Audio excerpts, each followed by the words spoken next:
Okay, thanks, Paul, and morning, everyone. It's a great pleasure to be up first and to be able to talk to you a little bit about some of the work I've been doing as part of my PhD here at the University of Leeds and also with collaborators at the British Antarctic Survey, really looking again at the record of the Cretaceous-Paleogene KPG mass extinction event in Antarctica. So I don't really need to introduce this event. It's probably the most well-studied geological event in the entire history of life on Earth. But really there's some sort of outstanding questions about the KPG extinction in the Southern Hemisphere that I think still remain to be answered. The first is actually about the nature of the extinction event in the high southern latitudes. And this paper came out a couple of years ago where they suggested that the KPG event is actually the sum of several distinct marine extinction events during the late Cretaceous leading up to the boundary in the marine realm, linked mainly to Cretaceous climate instability.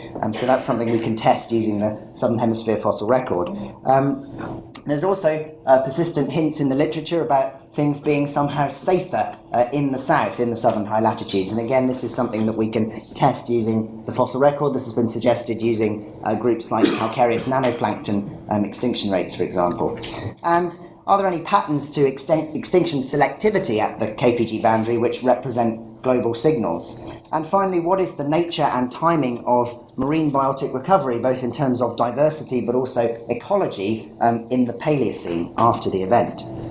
So to do that, we've been looking at an exceptional fossil site in Antarctica. This is Seymour Island, which is located in the James Ross Island chain, about 65 degrees south, just to the east of the Antarctic Peninsula, which during the Cretaceous was a volcanic island arc. So this is a back arc basin. Have a lot of material basically being shed off this arc into this extensive shallow marine shelf. And the rocks on Seymour Island, which is shown here in this satellite image, are from the Cretaceous up into the Eocene. And it's a really exceptional site. It's very, very expanded, so there's a lot of rock for sort of a short time interval. And because it's Antarctica, you don't have any pesky problems with vegetation. It's 100% exposed, and it's abundantly fossiliferous as well, particularly with regards to marine molluscan faunas. So here's a geological map of Seymour Island. We're primarily interested in these two formations, the Lopez de Bertadano formation, this large green area in the south of the island, and also this orange, the Sobral formation. And the KPG boundary runs roughly north-south across the island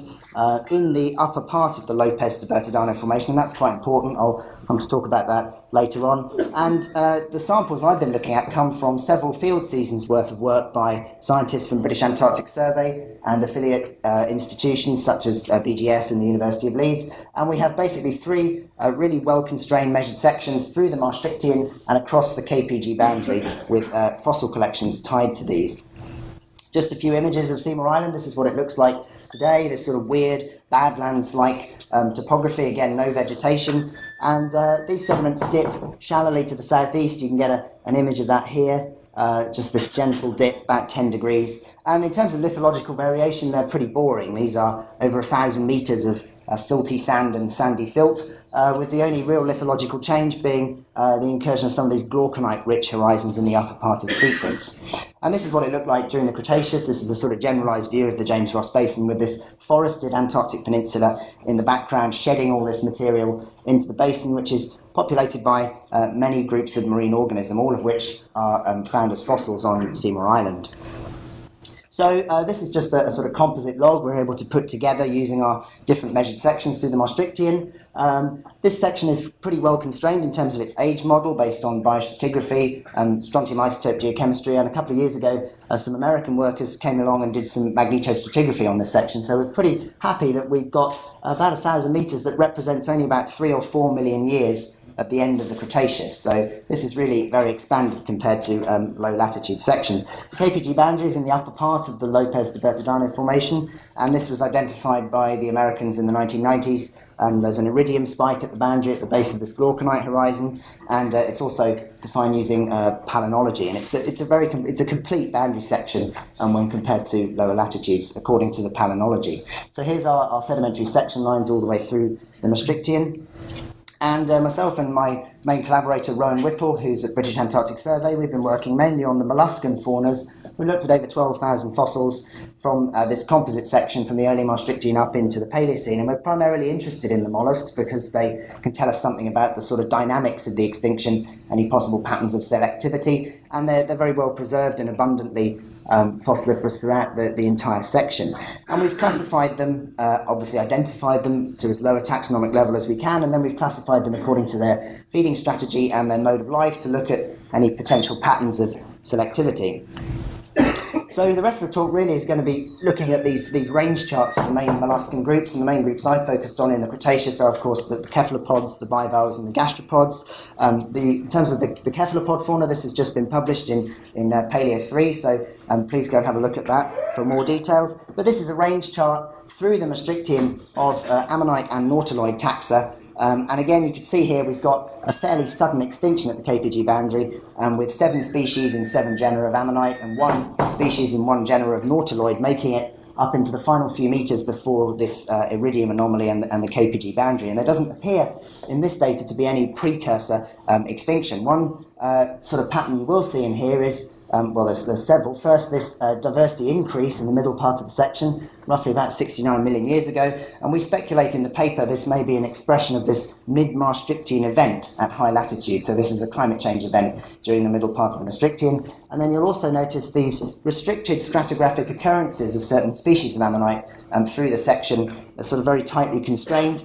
And again, we speculate that these may be sort of the expression of dynamic Cretaceous climate or oceanographic change at high latitude, but these changes don't seem to have any big effect on the diversity of this fauna through the Maastrichtian up to the KPG extinction. Again, looking at the bivalve fauna, there's 26 species of bivalve in the Maastrichtian on Seymour Island.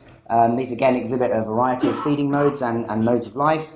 And again, there's not really any one horizon in the Maastrichtian where we can see any precursor extinction horizon. There's some interesting patterns in here.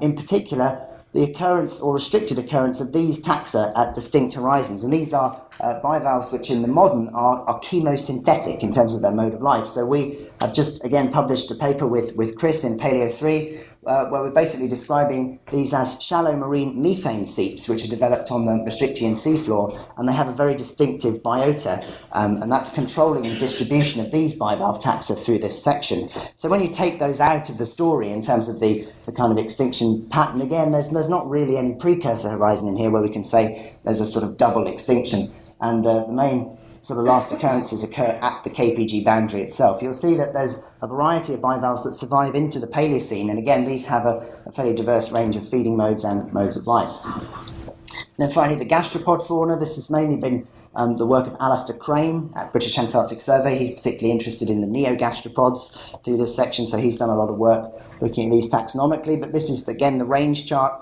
of this fauna. And particularly for epifaunal neogastropods, this is a fairly severe extinction at the KPG boundary. This fauna was relatively unknown before from Seymour Island, some completely undescribed forms in this. And this is really new data. And it's showing that particularly if you're an epifaunal gastropod in Antarctica, the KPG boundary is a fairly devastating event.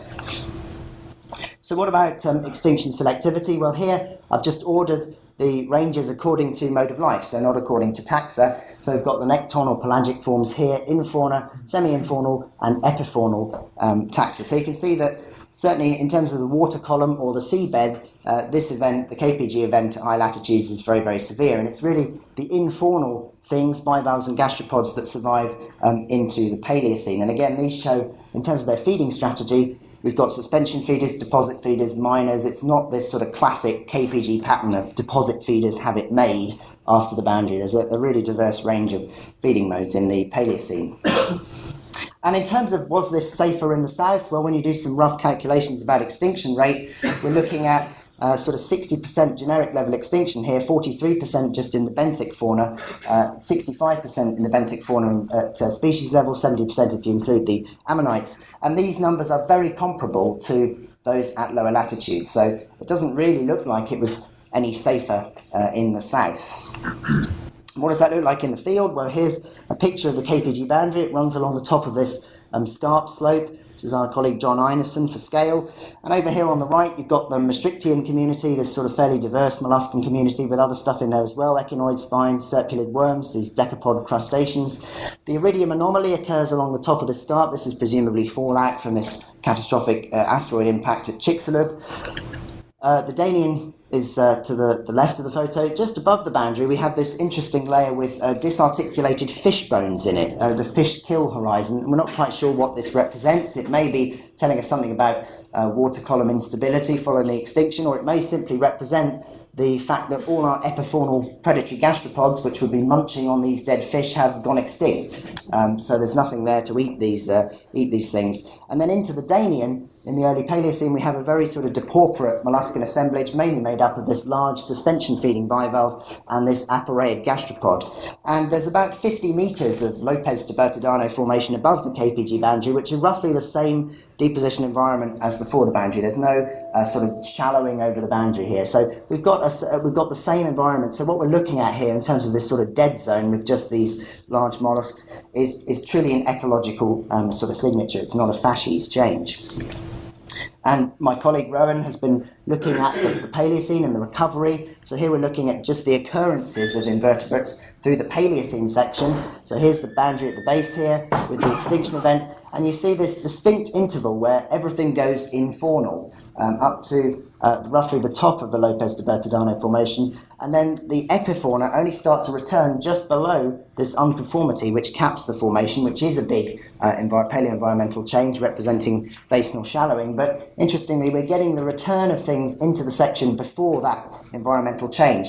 And according to the magnetostratigraphy and the dating of this section, this interval represents about 350,000 years. And the top of this section does appear to correlate within the deep sea the initial diversification of Paleocene planktic forams and the initial return of the carbon isotope gradient in the deep ocean to its pre-extinction value. So this may be linked to that. We're seeing an expression of that in the shallow seas of Antarctica.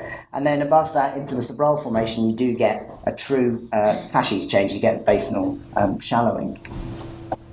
So just a few conclusions. I think this work is demonstrating that even in Antarctica we have a single sort of catastrophic extinction event coincident with the KPG boundary, preferential extinction of nectonic and epifaunal organisms. The magnitude of the extinction in Antarctica is the same as at low latitude. It's no safer in the south.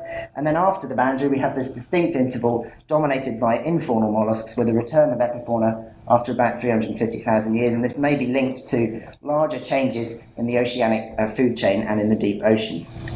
Thank you very much.